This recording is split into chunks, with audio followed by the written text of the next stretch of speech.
A'udhu billahi minash shaitanir rajim. Bismillahir rahmanir rahim. Alhamdulillah wassalatu wassalamu ala rasulillah. Falënderimet dhe lavdërimet I takojnë Allahut fuqiplot, atë falenderojmë dhe prej Tij ndihmë dhe falje kërkojmë. Ndërsa selamet, përshëndetjet më të përzemërta mbi Muhamedin alayhi salatu wassalam dërgojmë, mbi familjen e Tij të ndershme, mbi shokët e Tij besnik të sinqert dhe mbi të gjithë ata dhe ato të cilët e ndjekin rrugtimin e pejgamberit ton deri në ditën e fundit.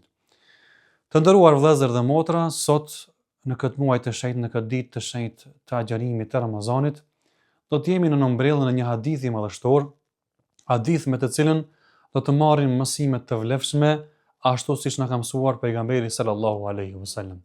Bëhet fjalë për një hadith të cilën e transmeton Ebu Hafsi, halifi I dytë I besimtarëve, udhëheqësi I dytë I besimtarëve, Omer ibn al-Khattabi, I cili thot: e kam dëgjuar pejgamberin sallallahu alaihi wasallam duke thonë: innamal a'malu binniyat wa innama likulli imri'in ma nawa, faman kanat hijratuhu ila Allahi wa rasulih fa hijratuhu ila Allahi wa rasulih, wa man kanat hijratuhu lid-dunya yusibuha aw imra'atin yankihuha fa hijratuhu ila ma hajara ilayh. Që nën kupton se ky hadith që ka transmetuar vet Omeri radiallahu anhu, thotë kam dëgjuar pejgamberin alayhi salatu wassalam duke thonë se veprat vlerësohen në bazë të qëllimit dhe se çdo kush do të merr ata të cilën e ka pas për qëllim. Thotë pejgamberi alayhi salatu wassalam, ai I cili ka bërë hijret, ka bërë shpërngulje nga Mekka në Medinë për Allahun dhe të dërguarin e Tij, shpërblimi është për atë të cilën e ka bërë. Ndërsa thotë në vazhdim Muhammed Mustafaja sallallahu alaihi wasallam, kush bën hijret apo shpërngulet për të poseduar, për të përfituar disa prej të mirave të kësaj bote, apo për ndonjë grua, shpërblimin I atij do të merr për ata të cilën e ka pas në jetë apo për qëllim. Të nderuar vëllezër dhe motra, fillimisht ne e bëjmë pyetje se pse ka ardhur ky hadith, pse pejgamberi alayhi salatu wasalam e ka përmend në këtë çështje, në këtë hadith disa prej çështjeve, jo vetëm një. Tha pejgamberi alayhi salatu wasalam se veprat tona vlerësohen në bazë të qëllimit dhe s'ka dyshim. Dhe përmendi një diçka të rëndësishme këtu, se nëse ne e kemi qëllimin ndryshe, atëherë shpërblimi do të jetë në ata të cilën e kemi pasur për qëllim. Ne duhet të dimë shkakun e këtij hadithi. Transmetohet në veprën e Imam Taberaniut, ku Abdullah ibn Mas'udi tregon dhe thot se në mesin tonë, në kohën e pejgamberit alayhi salatu wasalam, kur erdhi urdhri që të shpërngulen besimtarët, pra kish pra atyre që bënin hijret dhe ju përgjigjen ftesës së pejgamberit alayhi salatu wasalam. Në kohën kur bënin hijret, ishte një njeri, ishte një burr I cili ishte I fejuar me një grua e cila quhej Umi Kajs. Kjo gruaja tha do të martohem me ty, tha këtij burrit, nëse ti bën hijret me mua. Pra I bëri që të martohet, apo ja bëri kusht që nëse do me u martu, ai person me këtë vajzë duhet që patjetër që të bëjnë hijret.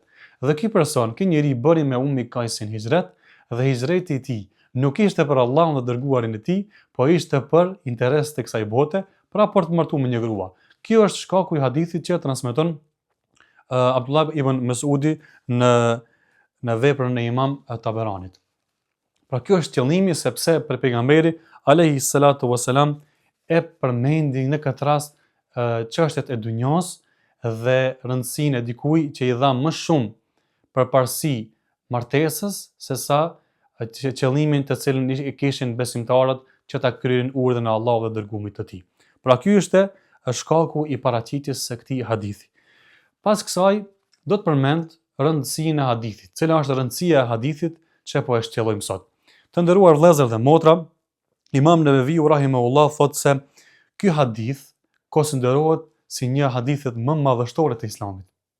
Ndërsa Ebu Davudi rahimahullah thotë se ky hadith konsiderohet sa gjysma e imanit, ndërsa Imam Shafiu rahimahullah thotë në këtë hadith, kaq madhështor që është, besimtarët apo dietarët themi, më mirë e kanë nxjerrur 40 dispozita në çështjet apo meselet të fikut, aq i rëndësishëm është ky hadith dhe e kam vlerësuar deri në këtë mos dietarët islam, sa që ata dhe librat e tyre, në fillim të librave apo veprave të tyre, e kanë vendosur këtë hadith në fillim.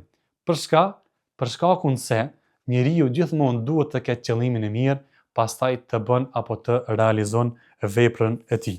Të nderuar vëllezër dhe motra, ne duhet të dimë disa udhëzime me të cilat hadithi neve na mëson, me të cilat neve hadithi na këshillon, sepse nuk duhet që ne të marrim hadithet vetëm si shkrim dhe si dëgjim, po ato të marrim në jetën tonë me qëllim që ta mbushim veprat tona të jenë ata që e mbushin jetën tonë me mësime dhe në bazë të këtyre të tregohemi se çfarë bindje kemi në fen tonë dhe si i realizojmë veprat tona.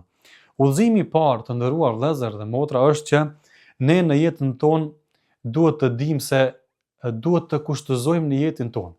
Pra në jeti është kusht, sepse dietarët thonë kështu.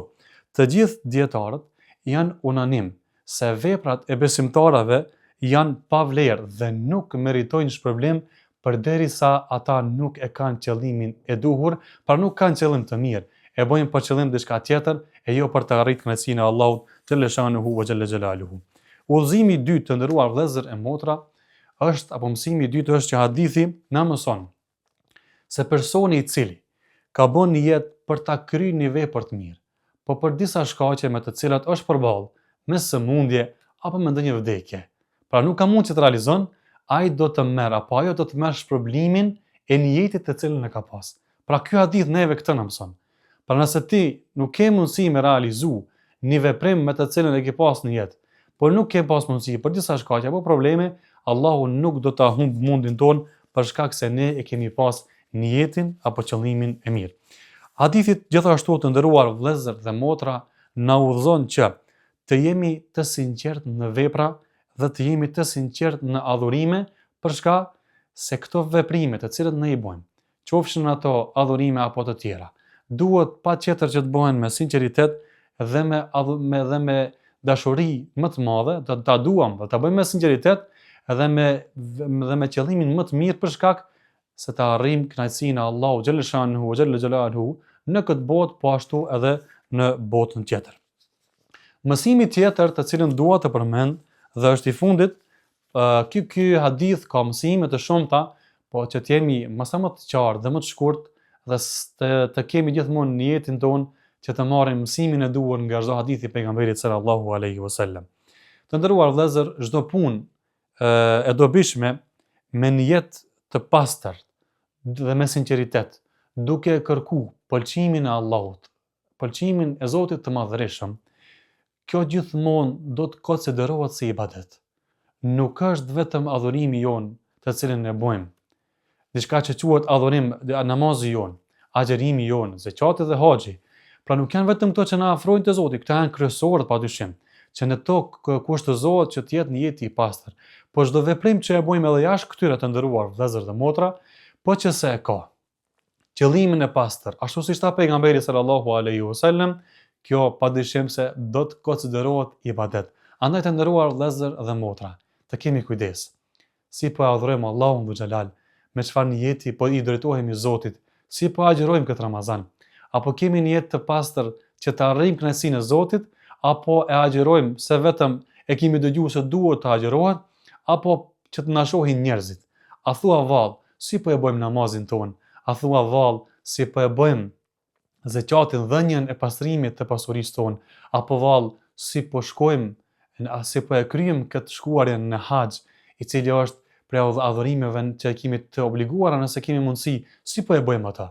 Apo e bëjmë me niyetin e pastër, apo po e bëjmë ashtu siç tha pejgamberi sallallahu alaihi wasallam, do të kemi shpërblimin për atë të cilën e kemi pas në jetë.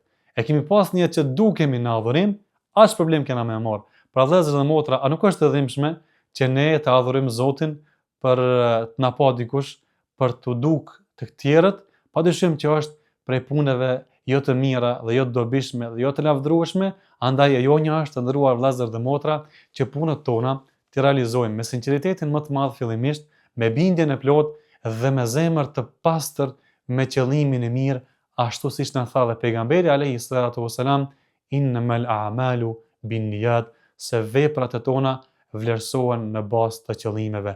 Allahu na pranon çdo vepër duke kërkuar gjithmonë ne me qëllim të pastër që Allahu neve çdo vepër që e bëjmë të na pranon dhe ne të jemi gjithmonë për atyre që e kërkojnë kënaqësinë, pëlqimin e Allahut në këtë botë edhe në botën tjetër.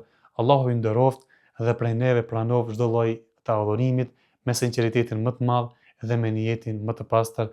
Assalamu alaikum wa rahmatullahi wa barakatuhu. Agjerim të lehtë dhe të pranuar tek Allahu Dhul Jalal.